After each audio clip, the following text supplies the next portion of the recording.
Hello, everyone, and thank you for joining us today. I'm very excited about today's topic, which Alice mentioned, is how schools can use IAQ sensors and energy data to continuously monitor performance. I do hope all of you stick with us since this session is 90 minutes, and we have a lot of really excellent content today. In addition to a brief introduction from me, we have 4 excellent guest speakers. I will take a moment to introduce them now. So first we'll have Dr. Renji Chen. She is a research assistant at Lawrence Berkeley National Lab. Her work focuses on characterizing indoor air quality and implications to human exposure and building energy use. Renji is leading the Efficient and Healthy Schools campaign sponsored by the Department of Energy in partnership with EPA's Indoor Environments Division and the Department of Education. Next, we'll hear from Chris Pike. He is a PhD and the Senior Vice President for ARC Socorro, part of the U.S. Green Building Council family of organizations. He is an environmental scientist with 20 years of experience in government, academia, and industry. He is passionate about creating better places for kids to live, learn, and play. And then we'll hear from Serene Wang. She is the CEO and co-founder of SenseWare. She holds a PhD in IT and is an engineer. Serene is passionate about providing building owners, engineers, and facility managers with real-time data about their spaces. Her work with indoor air quality monitoring has helped over 200 schools reopen safer from COVID-19. And then we will also hear from Nancy Vanella. She serves as the Community Outreach Director for IAQ Air Foundation, which partners with community groups, environmental justice groups, to bring high efficiency air filtration and air quality monitoring to schools in highly polluted areas. Nancy attended Central Michigan University and William Patterson University. And before we hear from our great guest speakers, I will provide some introductory thoughts. A little bit about myself, actually. I'm Katie Hatcher. I'm EPA's Energy Star National Manager for the public sector, and I've been working with K-12 schools across the country through the Energy Star program for more than 20 years. And it's a very interesting day today as we have faced the issues with COVID, and we're beginning to emerge with a new way of interfacing with buildings, and particularly with schools. And there's many opportunities to move forward, improving schools and increasing the integration of energy management practices and indoor air quality practices through upgrades and ongoing management. And so before we talk about the tools and resources that we have today, I want to just mention that I do hope that folks that are attending today look toward potential use of resources from funds such as the ESSER authorized funds to help schools improve energy efficiency and air quality together. As you can see here, some of these resources are allowed to be used on things like HVAC improvements and indoor air quality measures. So for those of you who are not familiar with Energy Star for schools, I've just got a couple of overview slides, and then we'll move into the rest of our content. So the theme that we have going with our work through the Energy Star program is, again, managing energy efficiency and indoor air quality together. And we have quite a wide range of tools and resources that can help with this, and Portfolio Manager is the core tool that we use to help schools and other organizations track their energy use and more. We also, for school districts, we encourage them to create fun ways to improve energy efficiency, water efficiency, indoor air quality, and more through our very helpful competition guide, treasure hunt maps, and other associated resources where you can work toward environmental improvements and indoor air quality improvements in a fun and engaging way with students and facility managers and more. Plus, Please remember that we have a host of online training resources that can help you understand how to use all these resources, and particularly Portfolio Manager. And a little bit more about Portfolio Manager. I just want to remind folks that in addition to tracking energy use and greenhouse gas emissions, it can be used to track water. There's also a feature of it that helps track waste and recycling. We just recently enhanced the aspects of it for green power purchase tracking and renewable tracking. And it's, of course, the pathway to certify a building as Energy Star. Here are some of the metrics that you receive from Portfolio Manager.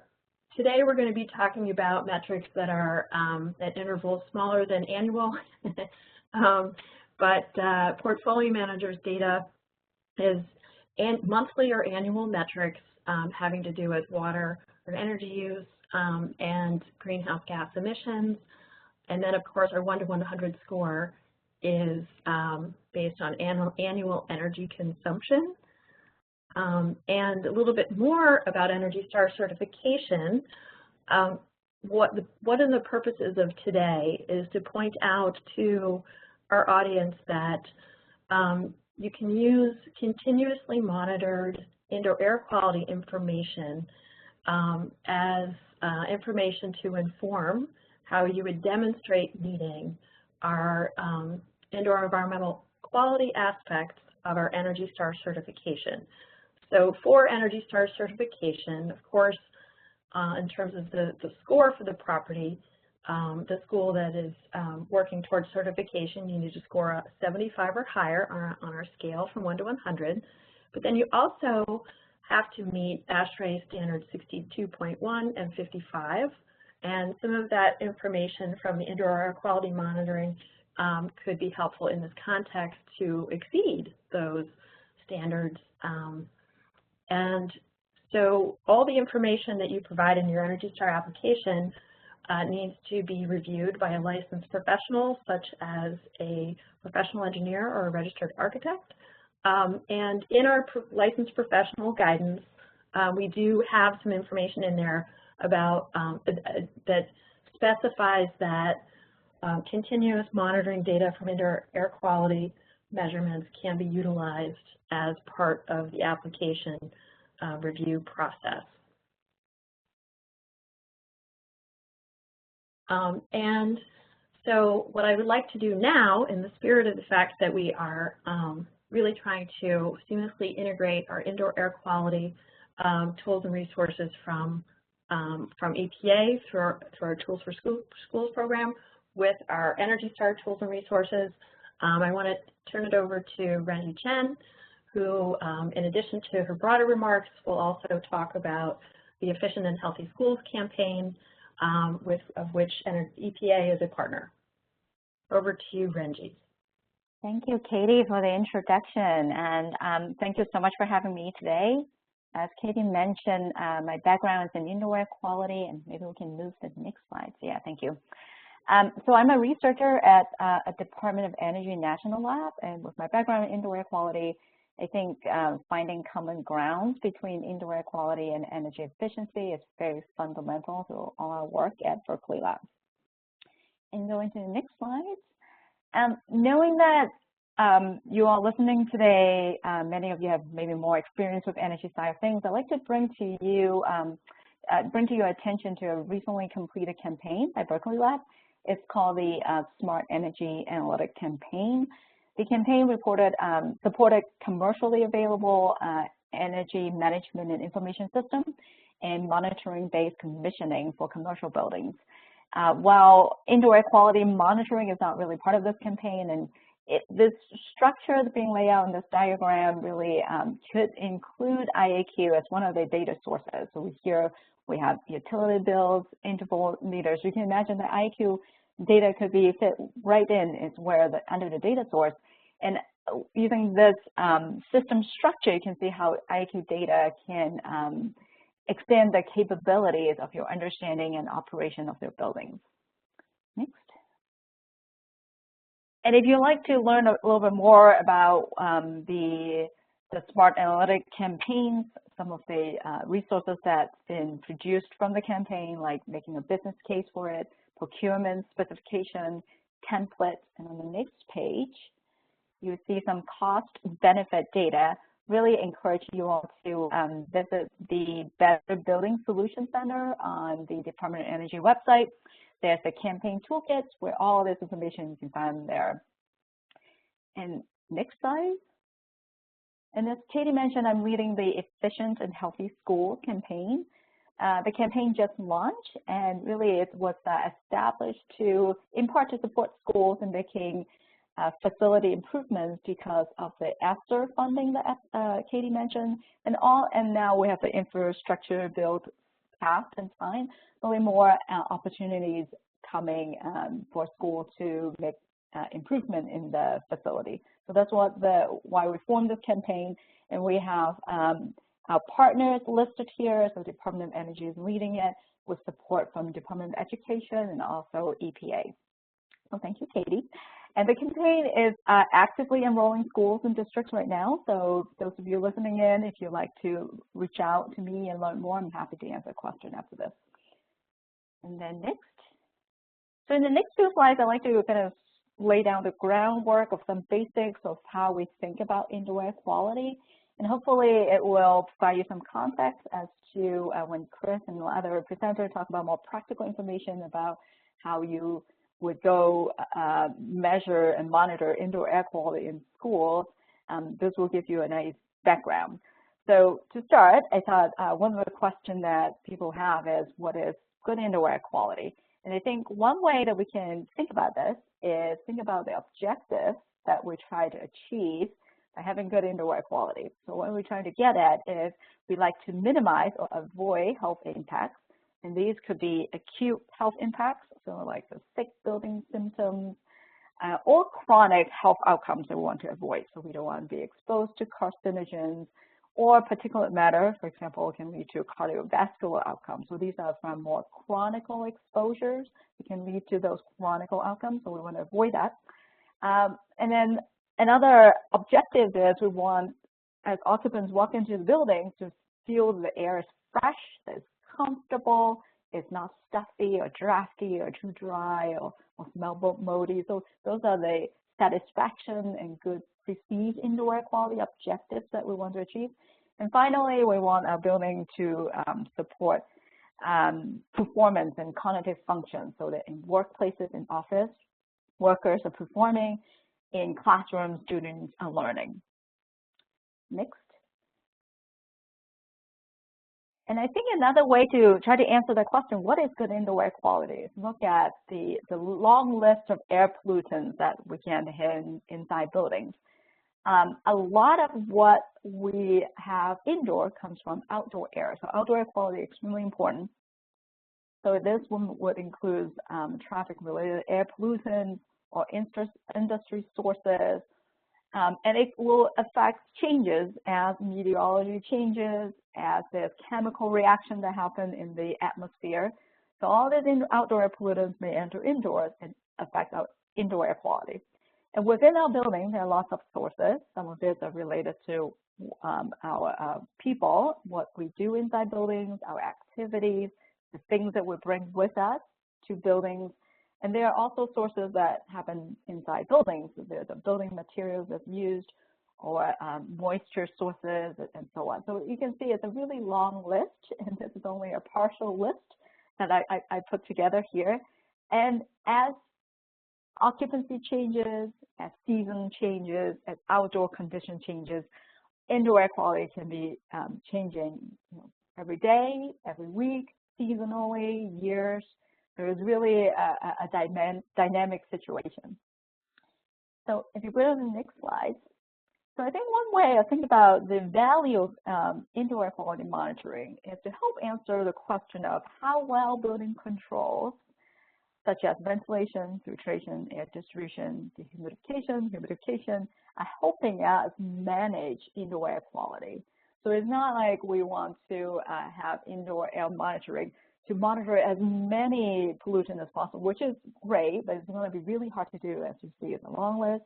But think about indoor air quality monitoring as helping us to see of things that we can control, the building, ventilation, filtration, how does it help manage indoor air quality? We're going to the next slide. And I think to kind of say a little differently, as they like now focus more narrowly on schools. So I think the purpose of indoor air quality monitoring is to inform and help improve building operations, and also to think about as a communication tool to explain to your school communities about indoor air quality inside the schools.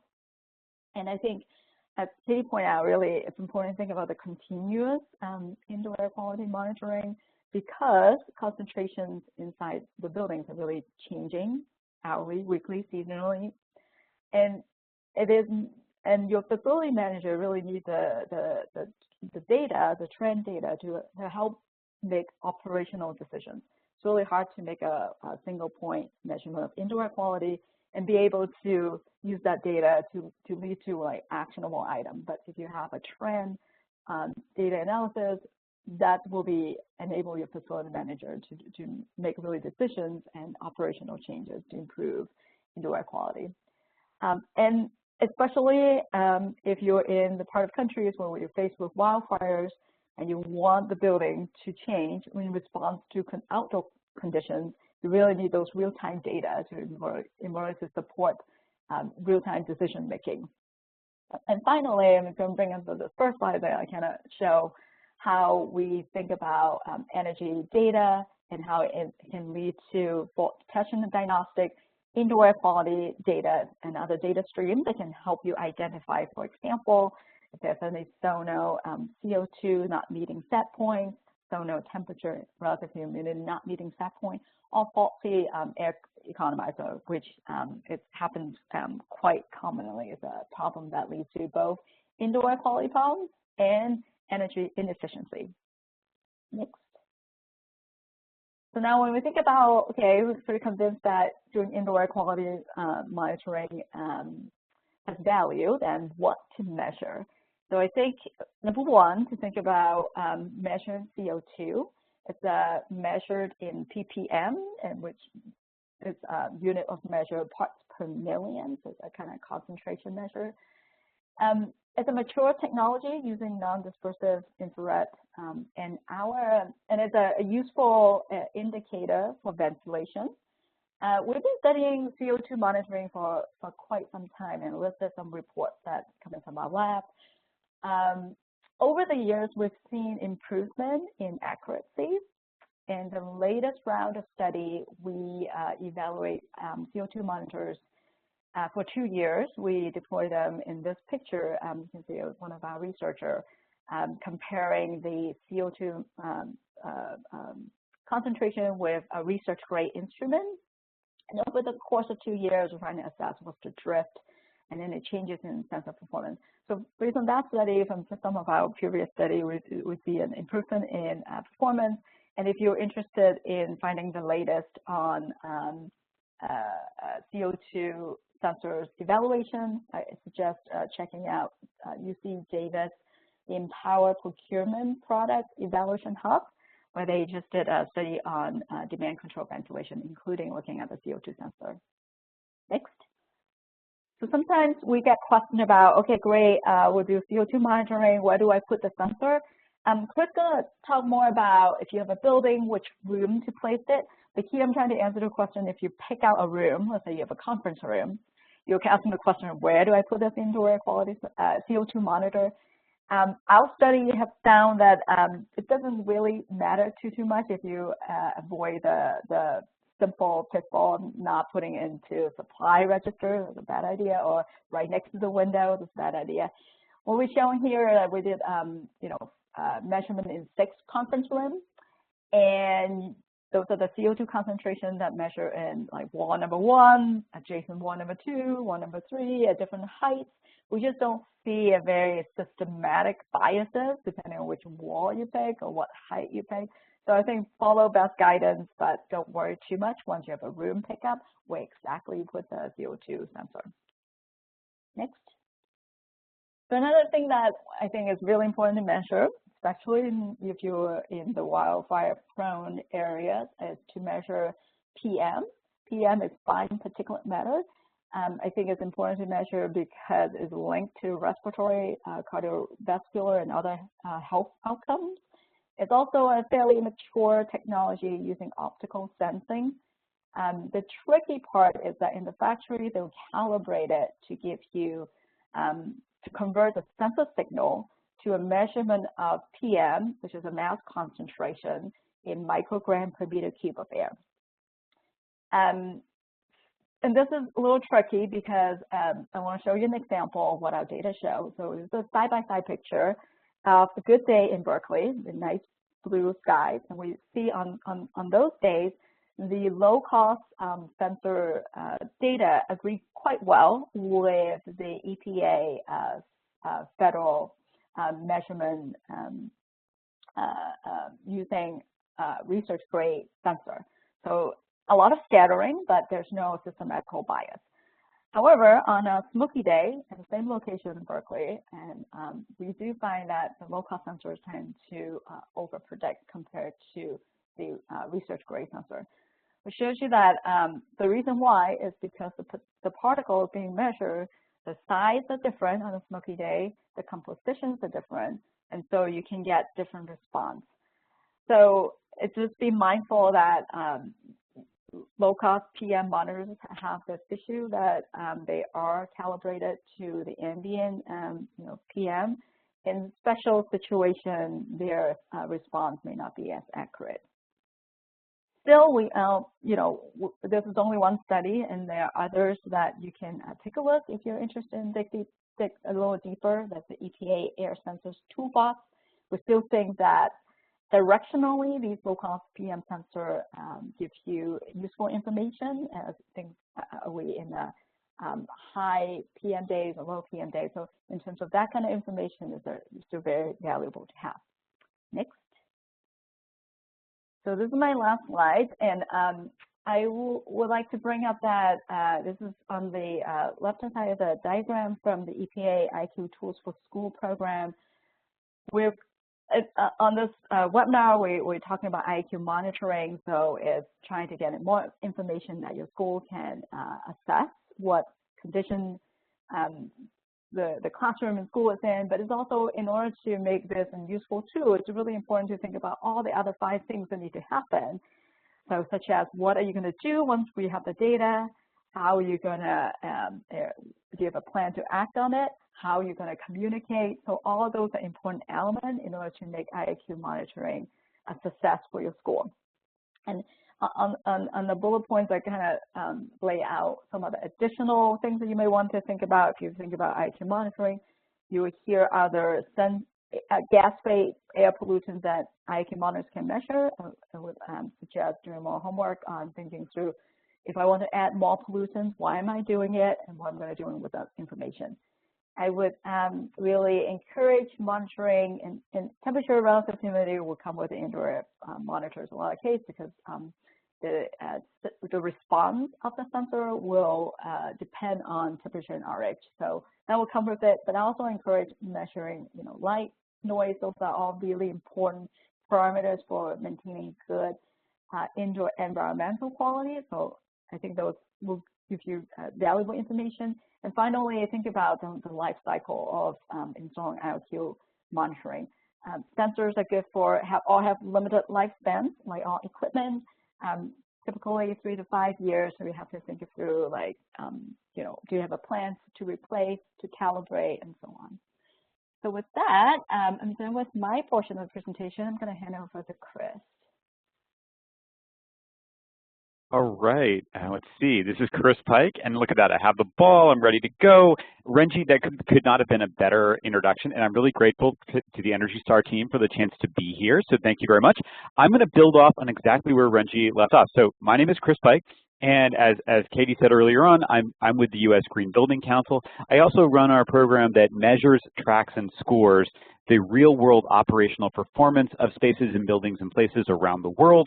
We call it ARC, and we work in 131 countries, and 50% of our projects are in the US, and half of those are using Energy Star Portfolio Manager every day to share data with us. So it's a very important resource for us in our community. So with that in mind, I'm going to jump right in and pick up where Renji left off. So I'm also going to acknowledge one of the folks who works with me, Christina Coe, a recent Stanford graduate, who helped me put this presentation together and is going to be leading more of our work in this area. Excited to have her. And in case you have something else to do over the next few minutes, I'm going to start with the end.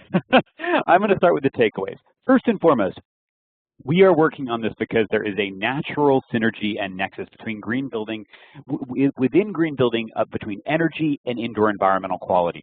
And the things that are affecting our world, and hopefully yours, are rising expectations that green buildings, green schools in particular, will deliver energy efficiency and superior IAQ. Those are two requirements to be a green building.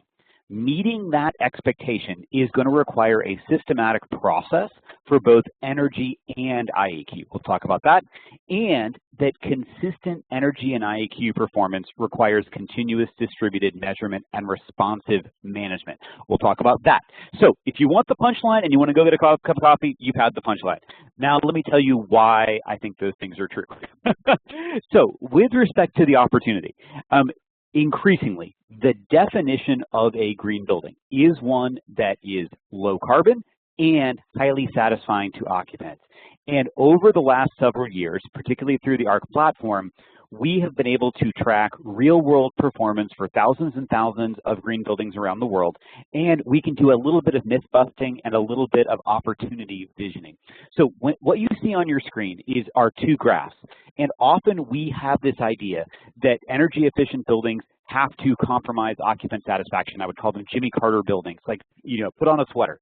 That is a thing, but in the real world, as projects are delivering, as buildings and spaces are delivering higher overall performance. So for instance, in this case, emissions per occupant, greenhouse gas emissions. As we go from LEED certified, silver, gold, and platinum, we see a 60% drop in emissions per occupant.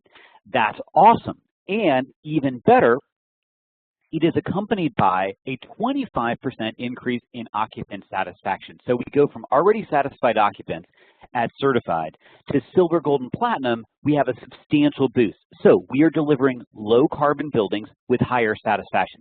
So from a myth-busting perspective, it is fully possible to do both. The best teams are delivering both. It's not models, it's truth. We actually update these numbers every single night on the dashboard on the link below. So that's our inspiration and where we're heading.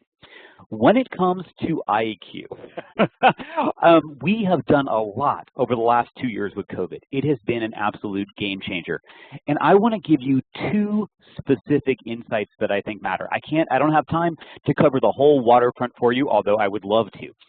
First and foremost, when it comes to engaging with particularly schools, school districts, and divisions across the country, the number one issue we see is the need for a comprehensive, integrated, iterative management process for IAQ.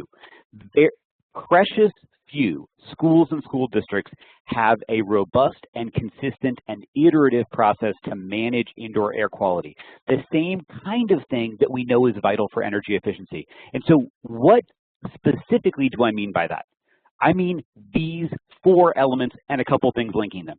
One, I mean that managing IAQ, just like energy, requires clear, specific, and empowered leadership that is accountable for outcomes, not just actions. It requires a plan. It requires that plan to be demonstrably implemented consistently, not in a few exemplary cases, but consistently.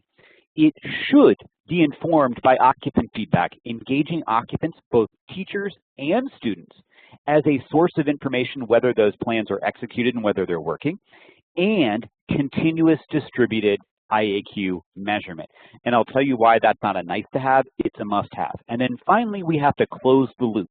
We have to benchmark our management action and our performance and refine those plans and policies. All right, that sounds dead simple. And many of you on this call know it's also incredibly rare in the real world. Okay, so the remaining part of my remarks, I'm going to dive in a little bit to the big picture, and then I'm going to come back and talk narrowly about the measured IAQ part for a second. I'm going to share with you some new tools.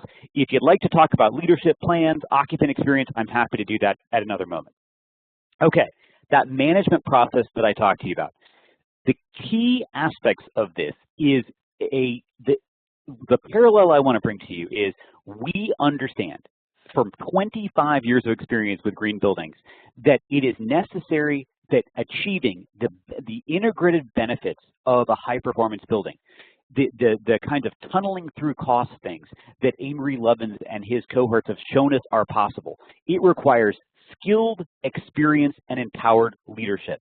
I don't want to call anyone out, but I'll say there are a lot of people out there who are taking on IAQ because they are in school security or some other aspect of unrelated issues. This is a skill position. The next part about this management process is that when we're dealing with IAQ, it is clear that we need to be managing in an adaptive way where we're treating our management interventions as testable hypotheses. We hope these things work. When we add filters, we fix ducts, we do filtration. That's great, but we have to treat them as things we're going to test. And we're going to test them with continuous distributed measurement.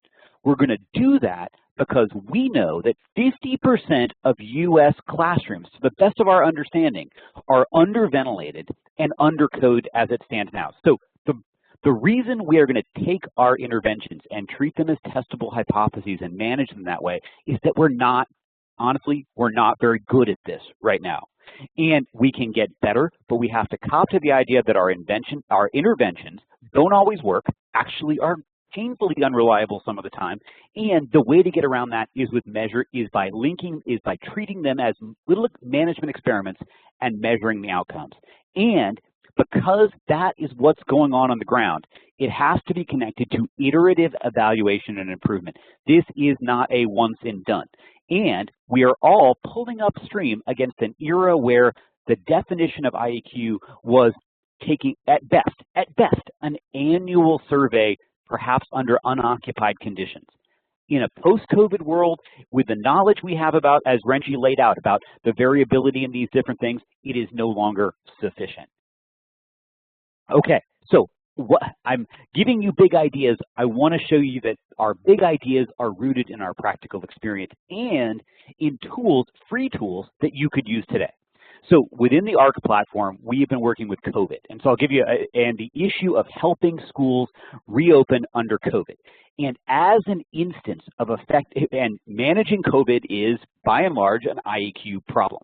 And so over the last 18 months, we have developed a set of tools to deal with that. And so I want to show you what they look like as an instance of managing that problem. So bolted on to ARC, available for free for everybody today, is the ability to essentially collect data about facility management plans and programs. How is this facility planning to address IAQ and other COVID-related risks? The second one is a set of surveys targeted toward occupants, asking them, do you see these things happening and the intended benefits?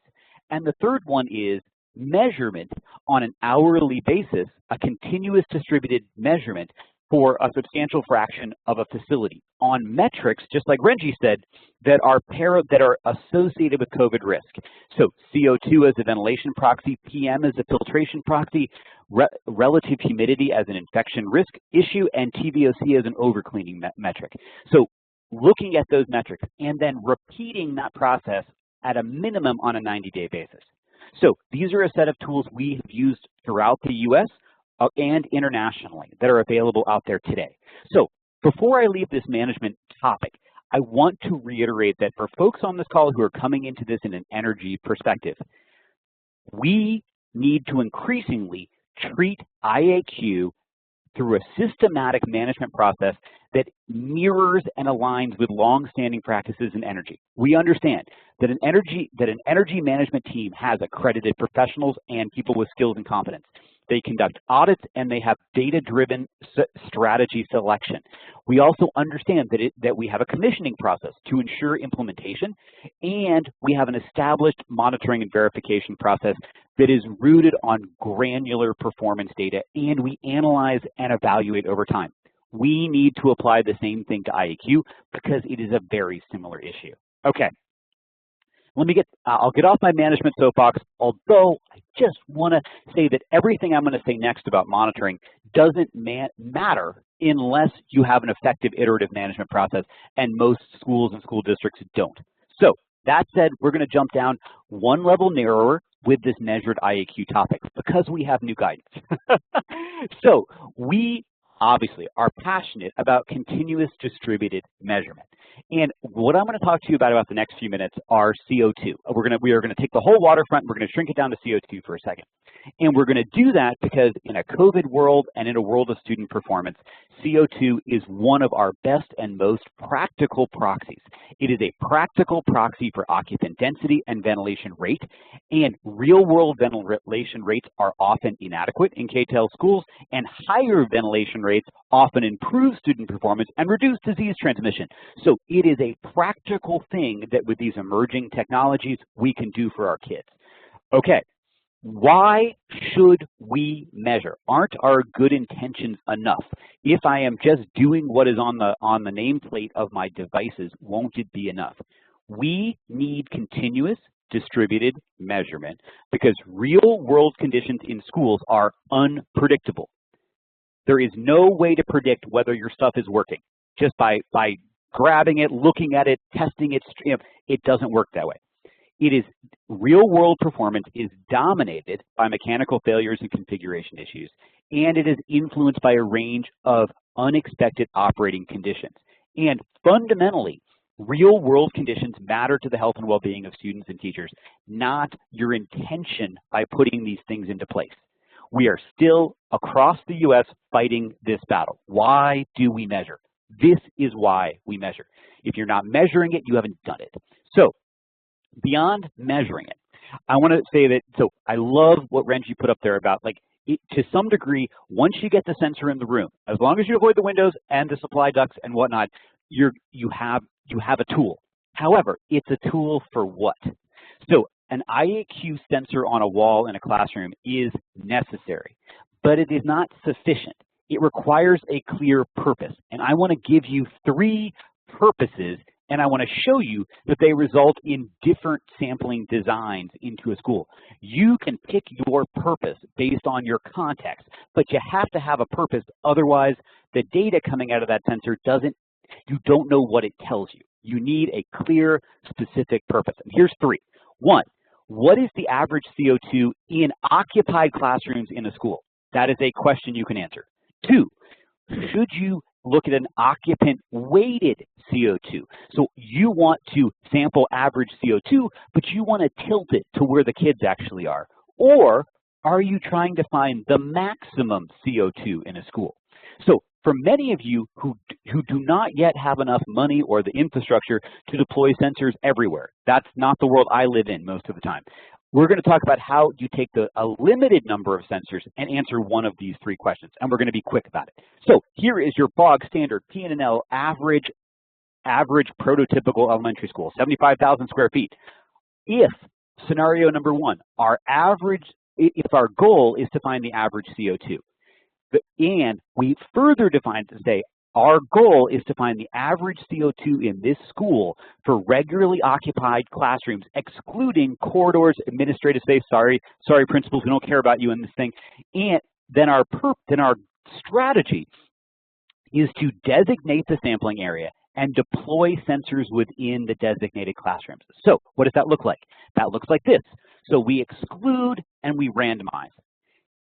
Random is important because if your goal is to collect the average and you don't have enough for everywhere, then you have to randomize. Number 1 thing, folks don't randomize, so they bias their sample, and consequently their results don't reflect the average. So stratify and randomize. That's number 1. Okay. Next, what does it look like when you do occupancy weighting?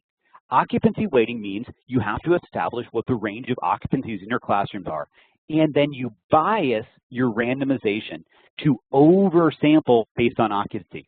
It does not mean you only sample the high occupancy places. It means you tilt your sample to the high occupancy ones and you collect both. So if you do this, you might get something like this. You'd say, I'm going to oversample my red, hot, high density ones, but I'm also going to catch some of the other ones. And again, I'm going to exclude the other ones. So what does this not do? This does not give you the average CO2 for your school. It gives you an occupancy weighted average. Okay, that's a different thing. than the first one. All right, last one on my crazy train. Scenario number 3, maximum CO2. Maximum CO2 is almost always associated with a specific combination of classroom circumstances, density, mechanical systems, lack of windows, those kinds of things. If you want to do that, you can and you should target the spaces with that combination of factors.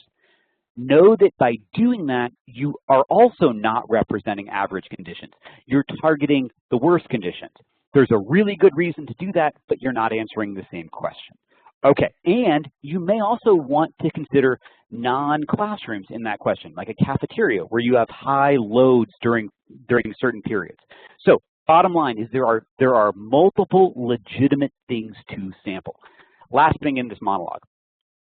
There are a lot of folks out there running around with other strategies. And one of the ones we see the most is induct sampling using things like demand control ventilation sensors. My concern about this, my professional recommendation is don't do it. At least don't do it now, because these induct sampling regimes are typically drawing air from multiple classrooms, and they're doing it outside the breathing zone. At a minimum, they are heavily diluting the signal from the breathing zone. And at worst, they're just completely uninterpretable. And, well, then there's the issue that the sensors themselves are probably not made for this. So the bottom line is I'm skeptical of this, and I hope you would be too. Okay. I'm going to bring this to a point here by saying that one of the things we have offered up, and there's guidance on our webpage, is the ability to create a benchmarkable measure to help people understand how well they are measuring IAQ. We have broken it down into 3 things because we think that the critical issue now is getting folks to measure anything and getting them to measure anything consistently and well. So we've broken that down into 2 things that relate to data coverage. How much of your school are you covering? What percentage of the floor area? What percentage of the occupied time where the kids are in the classrooms? And please measure the CO2 when the kids are in the classroom. And 3, what did you find when you looked? So let me show you how this works. Okay, 1. So a typical scenario where you're measuring, say, only for the worst classrooms, you might cover 5%, 15% of the floor area, and it would look like this yellow area here. In our scoring, we are going to score that and grade that and benchmark that and say that's good. That's way better than nothing. You know what would be better than good is if you covered, say, 50% of your floor area with continuous IAQ measurement. That would be even better. And you know what would be even better? If you actually covered the whole school. And so this would be 90%.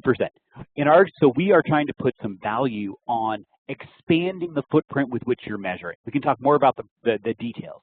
The second part is shifting this dynamic from sporadic acts of IAQ measurement to temporally continuous measurement, certainly at an hourly basis.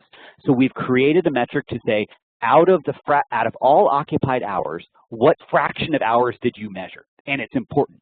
And finally, after you have coverage at both space and time, we want to say, how good was it when you looked?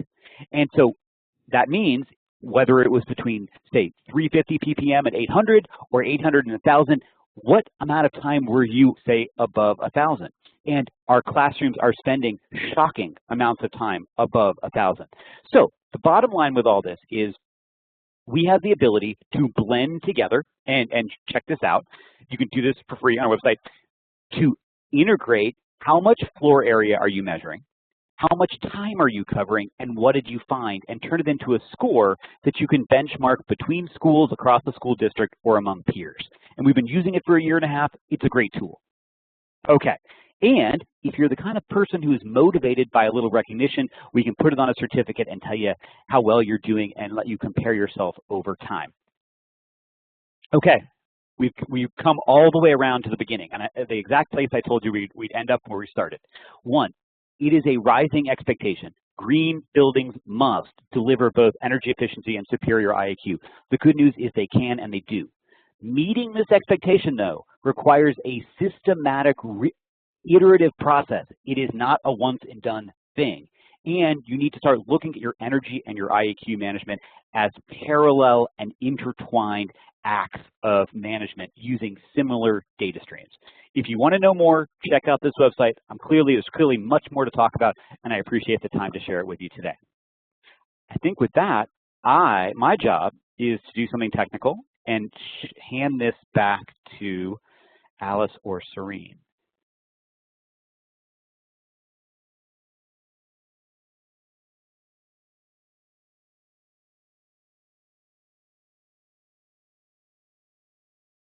Hi, everyone. This is Serene Wang, and I am going to share some real practical case studies of how we are helping schools monitor indoor air quality and energy to meet some of these objectives of efficiency and green building in one tool. So a little bit about the company.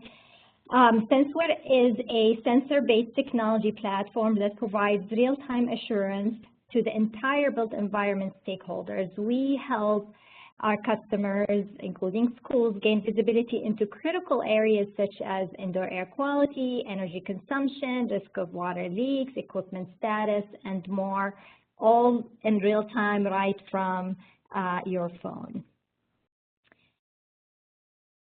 We have worked with a lot of different schools, more so after the pandemic.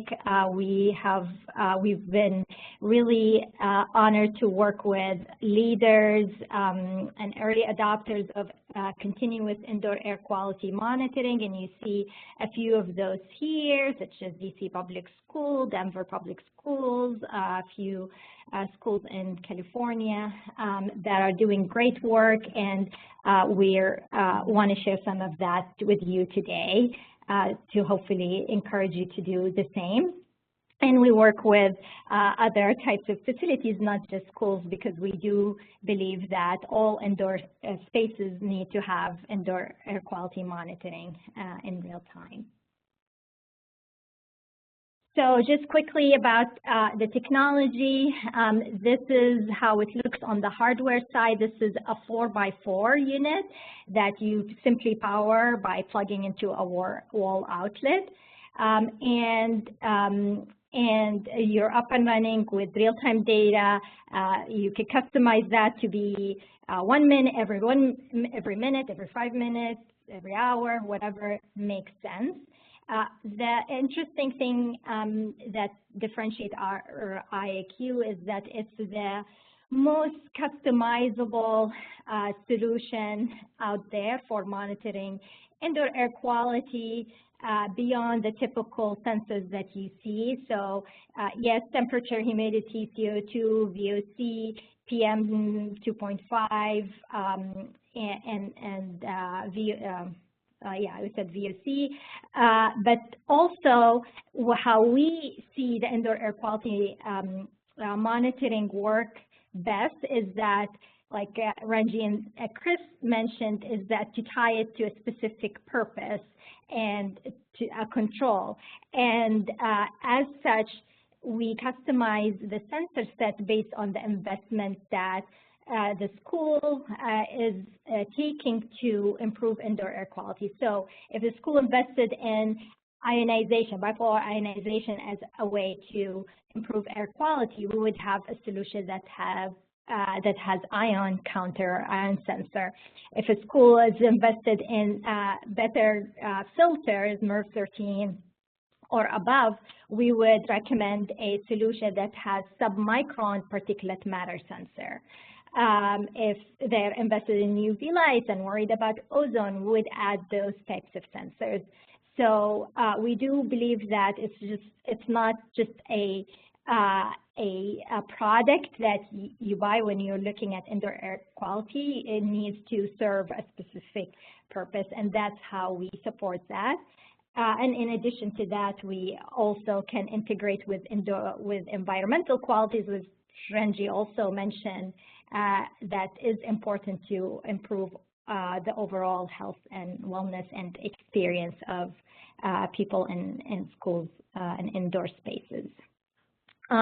We do believe that indoor air quality is part of the bigger equation. Like Chris said, it's indoor air quality and energy and all of the things that you need to know about to really create that green, safe, healthier environment. So we do also get real-time data around energy consumption, can integrate with BMS, can connect to equipment to see if they're faulty, all of the IEQ, environmental quality as well, water consumption, leak, all in one system. And we have the 40 patents that allows us to do this universal connectivity and real-time data. This is our dashboard. So it is real-time, cloud-based, could see the data from anywhere. It has all of the trending. We can get the average, the max, the minimum, all of the data that ties back and answers specific questions. And we have different views for the different user of the platform, as we believe that you don't really need all the same type of data, even within the same location, to be presented to all the stakeholders. And I'll share some of that in a second. And this is a simplified version of our dashboard, came from a lot of feedback from schools and other types of customers that have said that they want to also share all of the good work that they're doing in improving indoor air quality, but in a simplified, publicly facing solution and interface. And this is the lobby view that we use to be able to do that. So let's talk about some practical things that we and concerns that we hear all the time that you may be also thinking about if you're in the school administration. These are real questions, and we do feel that a lot of the schools are just inundated with concerns, and they just don't know how to approach indoor air quality monitoring in a way that is effective and efficient. So some of the questions we get is, about the cost. Is this going to cost me millions of dollars? What if actually our air quality is bad? What do we do? What if we don't know how to fix the issue? Do we have to give access to the data to parents, teachers, and the public? And what do we do with all the data?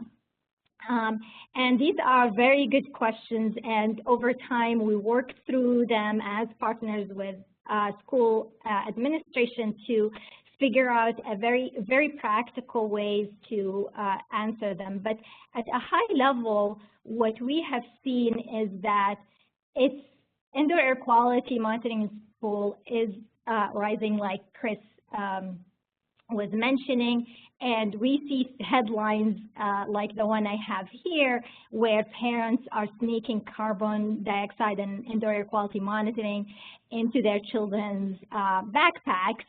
And so it's coming, and it's really prudent to start to seriously think about how to do it and address all those concerns, which I am going to touch on in next.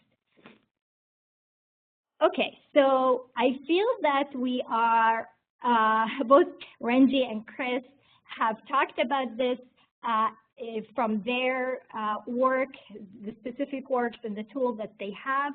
This is in our world of actually working with schools and what worked successfully. So the high level of how schools are approaching all of these questions that I just mentioned is that it's a very staged approach where we've seen it successfully done and implemented. The first stage is typically where the school has really recognized that, okay, they have money and they're trying to figure out what is the right intervention to invest in. And they, as a result, they start with just the discovery of what are the vulnerabilities in the building, and they use indoor air quality monitoring to identify that. Oh, this particular school has bad CO2 in these levels in these areas. We need to figure out how to either change the configuration to get more outside air or for a longer time or what. This school has, really bad filtration system. Okay, we have to invest more in that type of intervention. So the successful implementations where this was the base, the monitoring was the basis of identifying what is the right investment and solution intervention to do and implement. And then from there, and in this stage, typically no one is seeing the data. It's just very internal, small group of people, typically facilities managers. Sometimes it's the energy or sustainability type person, but someone that is able to really make decisions on what things to do, and we help with that as well.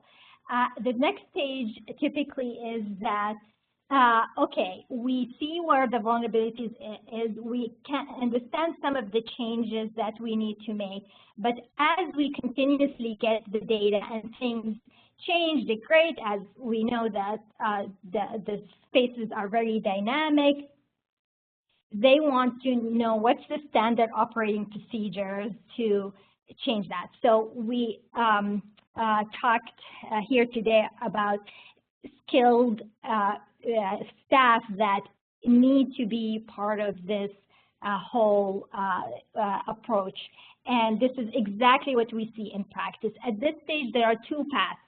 Either the school would have internal resources that know how to create that standard operating procedure, or the school is contracting with someone, an engineering or mechanical contractor that is able to also interpret the data and recommend things. So that's what we have seen at this stage. The third stage is typically where now they have the tools to tell them what the issue is, some skilled resources to actually address the issue. Now the school is feeling a little bit comfortable about their approach to improving indoor air quality, and comes the sharing stage. And that's where it's opened up to more than just the facilities. It's also administration and people at that level to see, higher level how things are working. And the last stage is really what I just showed, the public broadcasting, where some of the schools are starting now to make the public link to see the data for the parents, and it's anyone coming into the schools to see the good work that they are doing. While we see some schools that jump through the stages 1 to 4, I think those are rare. So don't feel like you're totally behind. We have a lot of schools that are still going through the stages, and we are fortunate to have a lot of this lessons learned, and happy to share more about that. The other piece of having an effective approach is also to make sure that the right person sees the right type of data. And I've just pointed a few of the stakeholders and what type of data we've seen is good for what type of stakeholders. So facilities team, for example, they need that real-time text and email alert. They need the daily reports of the data and what's the problem, where are the problem areas. Administration need high-level data. It's entire campus, simple red, yellow, green. Maybe lobby view in their office, like the superintendent. Engineering team, whether it's outsourced or someone skillful indoors, need more calculated data. So something like, okay, this data means that the ventilation is a problem, and we have scores like that. And then parents, for some of the schools that give access to parents, also would see an aggregated data over the entire schools versus per classroom or area. So that has been how people are interacting with the data on the platform successfully.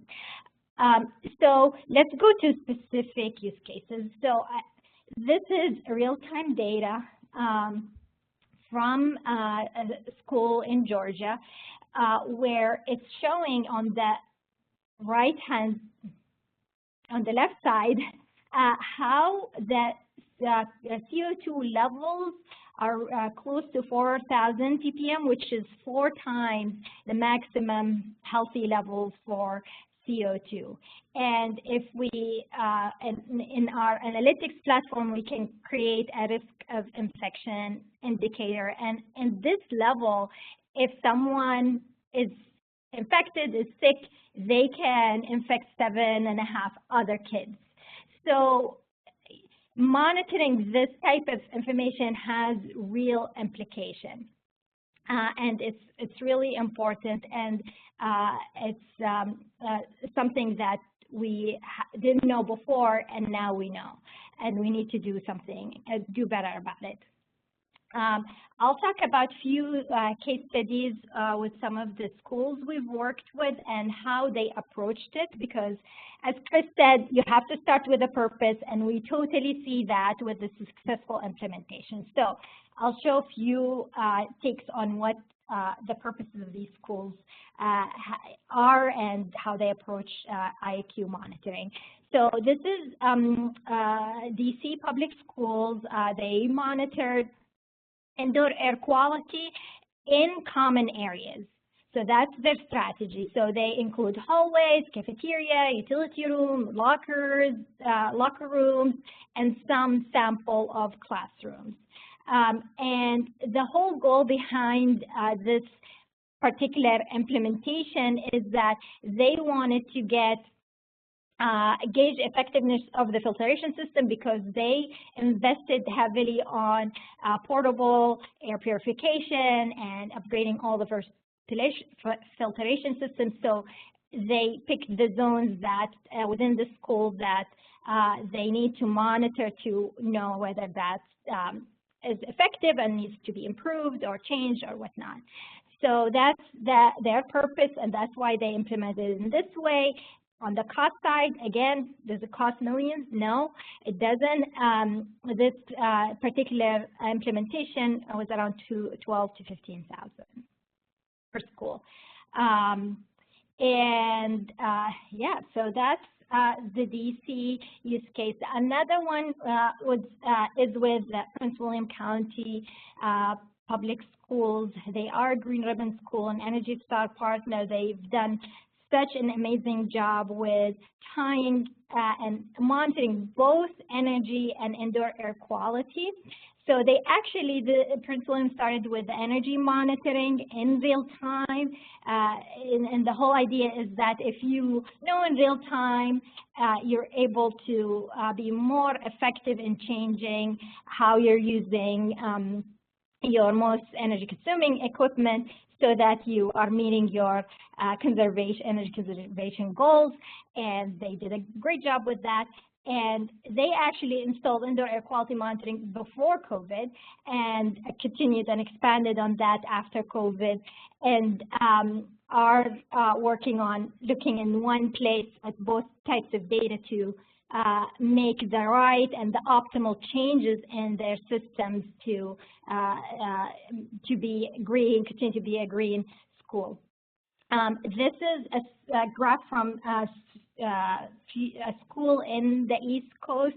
I'll just go quickly through some of what we're seeing here, just to highlight the power of looking at both types of data, and that there is technology that's able to do that, and it can be very effective. So on the left side with the bar chart, we're seeing both its average consumption on a daily basis on the bars, and then the line is tying that with outside temperature. So it's looking at how what's the effect of outside temperature to the energy consumption indoors, so that you can see if there is an effect and what you need to do over time as you look at the trends if things need to change. You could do the same thing by overlaying indoor air quality, whether it's CO2 levels or all of PM, temperature, humidity, to energy, and get the same type of insight and act on that. The pie chart looks at energy consumption per type of equipment. So in this one, maybe it's too small, so it shows that the pump is using the most energy, and then we have the chiller, and then the AHU. So also very easy way to see how, if you're looking at the data on average in a day, then you can look at specific equipment, then you can, optimize really where you're making the changes. We have also with indoor air quality, what we've heard as feedback is that, okay, it needs to be actionable. What is it? What does it mean? So an example of actionable insight that's not necessarily a sensor data, but it's a calculated insight as something like mold growth, which is really important for schools. I know it's a big issue in schools. So we have, we provide that type of actionable insight. So the getting the data, the raw data from the sensor is one part of the equation. This, analytics and insight is completing the picture. Another case study I want to touch on is in the Monterey, California area. This is a different school dealing with different types of purposes or goals. So in this particular area, they have implemented indoor air quality in every classroom and in common spaces. The cost for that was around $30K per school, and they used ESSER funding that Katie talked about earlier to do that. This school also, what's interesting about them is that they actually have skilled staff internally within the facilities team that is able to take action based on the data. They know, they have the experience and the ability to make their own standard operating procedures and make actions based on the data. Why did they do every classroom? Well, because maybe some of you know there's the AB 841 mandate. And they're using the monitoring of every classroom to meet that particular mandate. So that's one driver. And then there's other big driver for them is actually more awareness in the regions, especially among parents, around the importance of air quality, and there was that push from the community to do something like that. So different flavors of why schools are doing things and how they're doing it. In the last couple of slides here, we believe that there's not a single solution that will really address the whole improvement of indoor air quality in schools. So we try to be partners and share a lot of the knowledge. That's actually what's exciting for us, not necessarily just selling the devices. So I've just compiled a few things that, to share from our experience on what's good. And I think Renji touched on the sensors and sensor quality, and we agree that low-cost sensors sometimes really just don't give you the right data, and when you don't have good data in, then no good decision can come out of that. So we always encourage our the schools we work with and our customers to look at the origin of sensors. So we like to go to the original innovator of the sensor technology. So if it's submicron PM, who started that, and try to look at that. So it's a very important question, and we don't see it asked enough. It's really important to ask, okay, all the sensors you're using, what is the origin, and is it a counterfeit, low cost, all of that. Data is really important, quality of data. Teams is another thing. it's such overwhelming to get all of this data, and people just still don't know what to do with them. And so it's really important to segregate and have different teams look at different data. So that's another thing to look at in a solution, is that is it flexible enough to create different views for the different stakeholders, because otherwise it gets really overwhelming.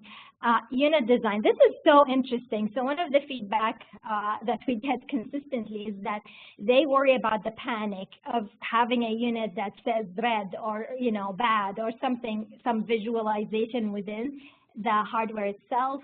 So just to keep an eye on that. It's not something that a lot of schools really like.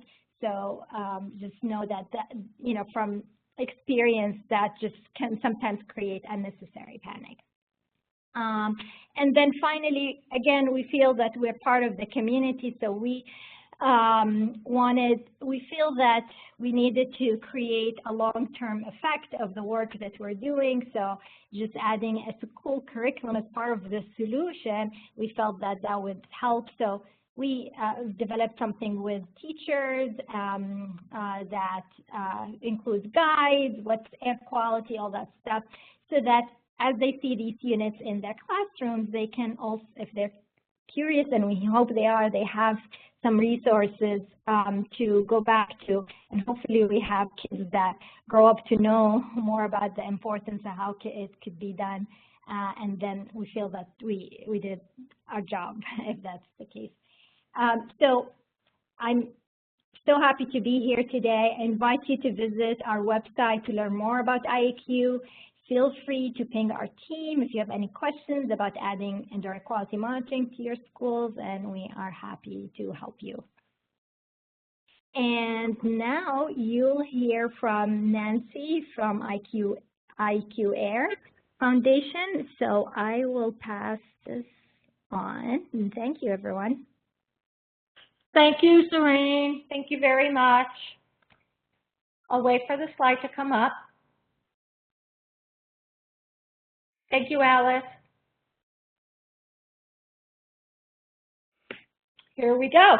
Hi there. I'm Nancy Vanella, and I am the Director of Community Engagement for IAQ Air Foundation. And first off, I'd really like to thank the Energy Star team for this opportunity to present, because I am really very excited to share with you our Clean Air for School program and the work that IAQ Air has been doing to bring high quality air filtration to schools and communities. So really excited to share this info. Next slide. Who we are. So we are IAQ Air, and of course the air we breathe profoundly impacts us. And we know that every year over 7 million people die from air pollution. IAQ Air every day is working to change this. We right now operate the world's largest real-time air quality platform globally, and we're very passionate about providing practical solutions for safe and healthy living work environments. We're associated with organizations like UN Habitat, Greenpeace, and the Collaboration for High Performance Schools. Next slide. So what does research say? And I know, everyone knows that this has been a real issue pre-COVID, post-COVID on air quality and viruses and respiratory issues. Through our work with schools over the years, we have helped to improve classroom air quality by up to 87 to 96% on an average, using a combination of high-performance air filtration systems. And this research was conducted by South Coast Air Quality Management firm Dr. Polidori back in 2012. Next slide. So the foundation, our mission, of course, is to help bring clean air to more than 1 million children. The foundation really is working to promote environmental justice by helping improve environmental health conditions in neighborhoods, schools, communities that are really very unfairly affected by pollution as a result of economic, ethnic, or racial factors. and we just want to grow this and help more and more school children every year. Next slide, please. So I know you're asking yourself, well, what is this Clean Air for School program? So the IQ Air Foundation works with local air districts in the state of California, and we would work with other air districts in other states, but I want to just show you what we're doing in the state of California. We're working with schools K through 12. We work with environmental justice groups, community groups, and ports. Of course, where air filtration and air pollution is extremely high, like the Port of Long Beach and the Port of San Diego. Our focus really is on disadvantaged socioeconomical impacted areas. And as I mentioned, our mission, of course, is to help these areas. How do we do this? We do this by many different ways. We want to help. We write grants. We write grants through California Air Pollution District, through STEP, which is a supplemental environmental project under AB 535. We work with local air pollution districts. We will work with local schools and communities on housing issues. And most importantly, we also will help with the application process through ESSER, any school bond. There is a bond in California that the energy companies have formulated called CalShape, and we do all this through the foundation free to the schools and communities. We want to help children breathe clean air. We will help write the grant, and we do this for virtual and on-site assessments. As we know, long-term exposure can cause several issues, including asthma, lack of focus, increased absenteeism, and other health issues, cognitive ability also.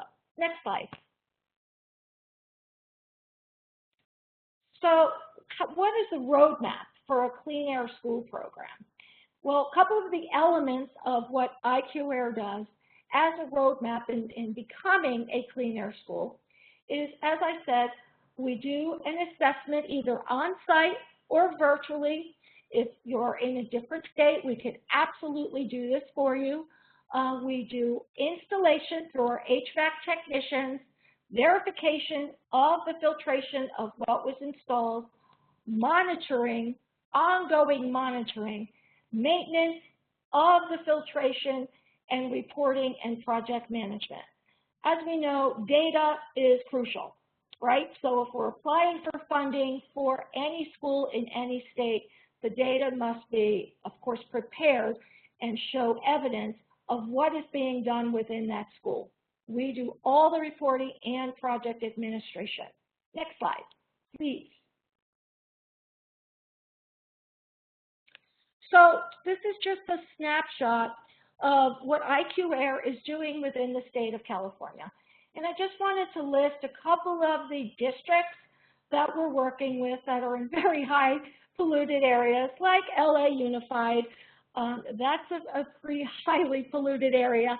San Francisco Unified, the Bay Area, which of course has the port, many different highways with emission issues. Oakland, USD, where this is a disadvantaged area. We work very much in Oakland. Coachella Valley. Coachella Valley is in the desert. The desert becomes a dust bowl for air pollution issues.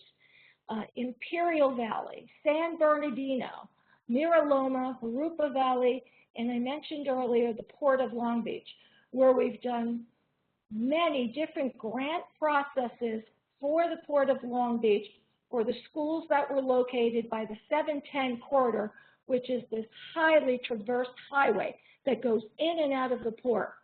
So I do want to mention that the foundation is available to support school districts nationwide with funding application opportunities, so you can benefit also from high-grade filtration technology. And I want to explain a little bit more about what that high filtration technology is. Next slide, please. So IQ Air NanoMax, which is a MERV 16 particle filtration product. We have filtration efficiency up to 87 to 96%. This includes attacking viruses, bacteria, and PM2.5. Why is this efficient? Because of the level of single pass efficiency, which is over 95%. What does this equate to? Quieter classrooms. We meet recommended ventilation rates where it increases the clean air delivery of outside air as well as air changes per hour in the space. Maintains a lower CO2 by reducing outside air's impact on repeated maintenance tasks. Cleaner facilities with a pressure drop equivalent to MERV 8, monitored by what we have as virtual sensors that we enable timely filter replacement. And of course, energy efficiency with the reduced need for filter replacement, less open air ventilation, and smart air quality monitoring. Next slide, please. So what is our NanoMax MERV 16? So our filtration has the efficiency up to 87 and 96%. This increases the benefit from energy used from pre-occupancy purges and ventilation air changes per hour. It maintains a cleaner system by reducing dirty coils, dirty blower wheels impact on airflow and delivered BTUs. Lower pressure drop. Cross filter, it reduces the need to increase blower motor horsepower to overcome filter resistance field measure of 0.1 pressure drop. And near linear loading curve. Now this is extremely important. This is a regular linear curve. The systems maintain the airflow that they are balanced for longer, reducing compressor runtime to satisfy cooling and heating loads, and less return duct leakage when installed in return air filter grill. Next slide, please. So I pulled together just one of our recent couple of years' work with Oakland Unified School District, where we implemented the Clean Air School program since 2018.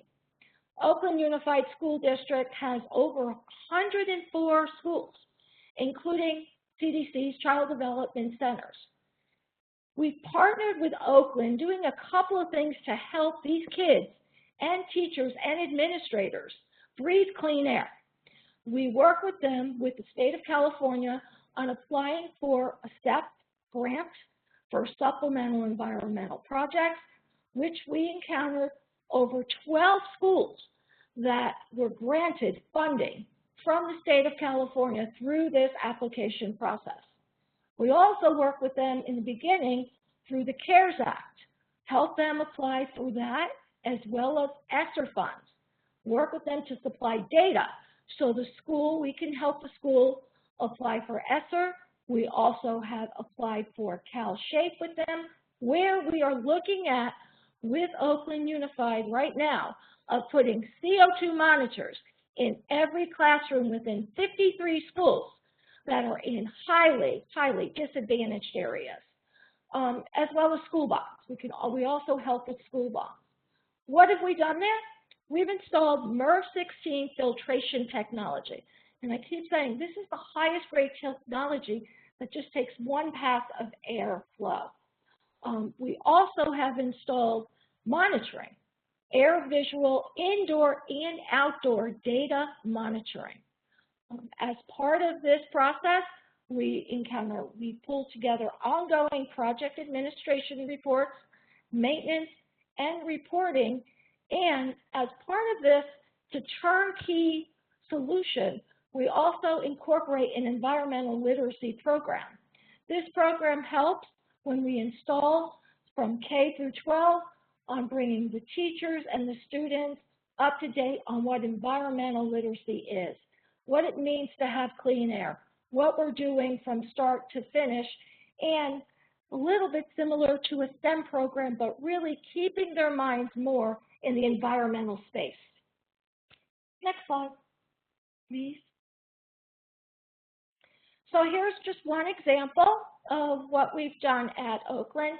This is Sobranti Park Elementary School, and just a visual of our solar-powered air visual outdoor and indoor. So as a part of the process, we install 3 air monitoring systems. We have 2 inside the school, 1 in the classroom, 1 mostly in the teacher's lounge or wherever the school would really like it, and of course, 1 outside to look at inside and outside air. Next slide, please. So a little bit more about the monitoring. So the platform overview of what our air visual looks like, it takes data in.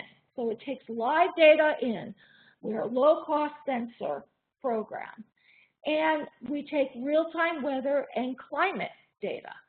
So data input in to artificial intelligence where we're validating it, calibrating the data using environmental conditions. So this can improve data accuracy with learning, machine learning. What's the output? Real-time, hourly PM2.5 and CO2 data. Also, you can see this data output on several different ways. You can look at the output data via a dashboard, via an app. You can also look at historical data over time, which I'll show you a snapshot of that. The school can modify device changes, access API. You can choose also to make that outdoor air monitor public if you would like.